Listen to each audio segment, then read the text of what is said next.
Talking with you, কিন্তু এখন হলো আমরা যেহেতু বড় আলাপ করে ফেললাম, আমরা একটু র্যাপিড ফায়ার করতে চাই, যেটার জন্য তুমি ইগারলি ওয়েট করছিলে। হ্যাঁ, আমি আসার পর থেকে ওই যে র্যাপিড ফায়ার বলছি আর এরকম হাত নিষ্পিস করছি যে কখন না র্যাপিড ফায়ার করব। তো চলো র্যাপিড ফায়ারেই চলে যাই। চলো একদম র্যাপিড ফায়ারের প্রথম প্রশ্ন, সকালে উঠিয়া আমি মনে মনে বলি। সারাদিন যেন আমি ভালোভাবে চলি। সত্যি এটাই বলা হয়। একদম ভালো মানুষ হয়ে তুমি থাকতে চাও সারাদিন। হ্যাঁ বাহ, সব সময়। তাহলে কি ব্যক্তি জীবনেও তুমি খুব ভালো মানুষ হয়ে থাকছো নাকি দুষ্টুমি প্র্যাঙ্ক করা হয় কখনো? ভালো মানুষের কি দুষ্টুমি প্র্যাঙ্ক করে না? করে না? করে তো। কিন্তু একটা নাইস হিউম্যান বিং হয়ে, মানে আমি সবসময় ট্রাই করি আমাকে দিয়ে যেন কখনো কোনো মানুষের ক্ষতি না হয়, এটা আমি নিজেকে সবসময় মেক শিওর করি। আচ্ছা, এখনো ভাবলে হাসি পায়? একটা সময় কি পাগলামি করেছি। পাগলামিটা তো বলবা না। সবাই করে। হ্যাঁ, মানে সবাই করে। তোমার কোনো রিগ্রেটস আছে কোনো পাগলামি নিয়ে? আচ্ছা, রিগ্রেটস করার মতো কোনো পাগলামি আমার লাইফে নেই, বাট হ্যাঁ লাইফে অনেক পাগলামি করেছে। মানে আমি বললাম না, আমি কিন্তু কথাই বললাম যে আমি আসলে অনেক ওপেন বুক সবসময়। আমার লাইফে যা হয়েছে সব কিছুই আসলে সব ওপেন, অ্যান্ড আমার যখন যা মন চেয়েছে আমি করেছি। ওই ব্যক্তি স্বাধীনতাটা আসলে আমি পেয়েছি আমার প্যারেন্টসের কাছ থেকে, অ্যান্ড এতটুকু বলবো যে যা করেছি আসলে আমাকে দিয়ে কখনো কারো ক্ষতি হয়নি, বাট অনেক ফান করেছি লাইফে। এতই যখন ওপেন তুমি কি তোমার ফোনের ওয়ালপেপারটা আমাদেরকে দেখাবে?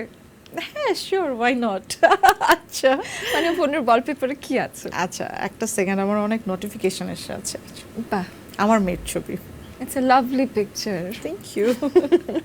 কখনো কোনো আজব রিংটোন দিয়েছো ফোনে? হ্যাঁ ছিল, আমার ফোনের রিংটোন একটা সময় একটা হাঁসের রিংটোন ছিল। আইফোনে একটা ডাক সাউন্ড আছে কিন্তু। আচ্ছা, সো এই ডাক সাউন্ডটা ছিল তোমার একসময়। কি ডাক খুব পছন্দ? হ্যাঁ আই লাভ ডাক, আই লাভ আর কি অ্যানিমালস। আমি যেমন নিজেও, আমার বাসায় পাখি আছে, আমার একটা খরগোশ আছে।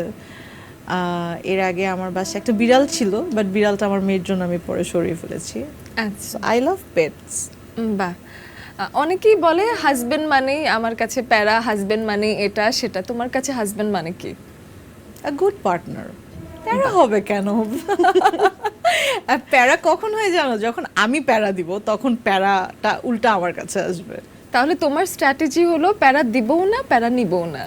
হ্যাঁ মানে আমার স্ট্র্যাটেজি না, আমি আসলে প্যারা দেওয়ার মেয়ে না, আমি প্যারা দিতেও পছন্দ করি না, নিতেও পছন্দ করি না। আমার কাছে মনে হয় যে ওকে। আচ্ছা, শুটিং সেটে প্যারা দাও এমনিতে কাউকে? কেউ বলতে পারবে না। আমার মনে হয় আমার শুটিং সেটের সবাই, প্রোডাকশন বয় থেকে শুরু করে এভরিওয়ান খুব পছন্দ করে, খুব ভালোবাসে। ইভেন আমি কাজ থেকে ব্যাক করার পর এমনও কথা শুনেছি, আমার প্রোডাকশন বয়রা এসে পর্যন্ত আমাকে বলছিল যে আপু আপনাকে আমরা এত মিস করছি। মানে একটা মানুষ যে প্যারা দেন, একটা মানুষকে না প্যারার জন্য না, মানে আমি জানি না আমি এমন কি করেছি, বাট তারা আমাকে কতটা ভালোবাসে যে তারাও এসে আমাকে বলছে আপু আপনাকে